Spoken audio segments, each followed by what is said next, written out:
In this video, I would like to show you how to linearize a function in Mathematica, and then how to use that linearization to estimate the function or to estimate the change in the function.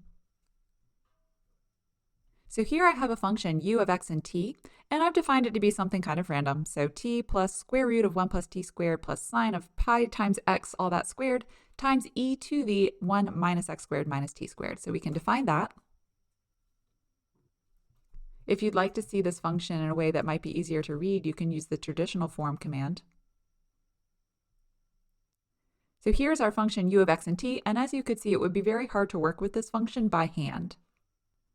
In order to linearize this function at a point, what we need to do is compute the gradient of this function at that point. So the point in question is going to be x equals 1, t equals 0.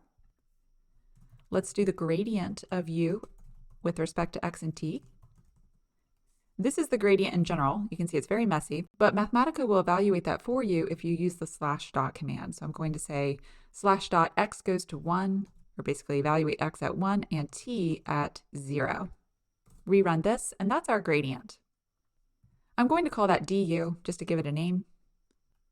And now we can say the linearization of this function when x equals 1, t equals 0 is going to be u at that point, so u of 1 and 0, plus this gradient vector we just computed, dot x minus 1, t minus 0. So this is how you can set up that linearization. Let's see this, and I'll go ahead and say traditional form.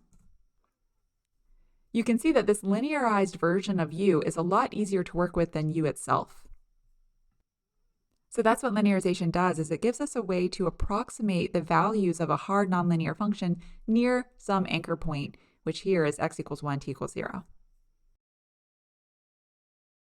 Since I'm working with Mathematica, I can actually plug 0.8 and 0.3 into u. So we can just say, whoops, let's do it down here.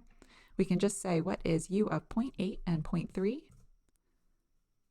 To 5 decimals, it's 1.86949, which is something that would be really hard to do by hand. So trying to plug 0.8 and 0.3 into this is not easy. However, it is easy to plug 0.8 and 0.3 into this linearized version. Let's just compare how good it is. 1.7. So I'll leave it up to you to decide if 1.7 is close enough. If we get closer and closer to 1 and 0, however, it will be better and better. So if I do 0.9 and 0.1, this is probably going to look better. 1.35. 1.35878 versus 1.3. If we get even closer, you'll see it's going to be quite close. 1.03055 versus 1.03. So there we're corrected 2 decimals.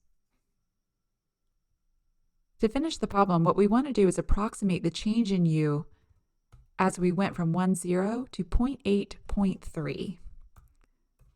Again, because I have Mathematica, I can give you the real change. To 6 decimals, it's 0.869495.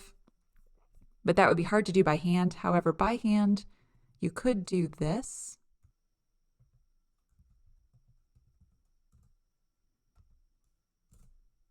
To say the change was about 0.7. All right, to finish this video, what I would like to do is wipe out everything I did and start over just answering this question. So I'm going to go back to the very beginning. I'm also going to quit my kernel.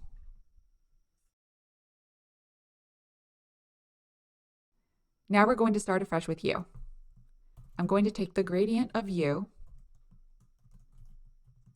and evaluate it when x is 1 and t is 0. I'm going to call that du. Next, I'm going to say the linearization is the value of the function at the point plus this gradient we just computed, dotted with the vector x minus 1, t minus 0.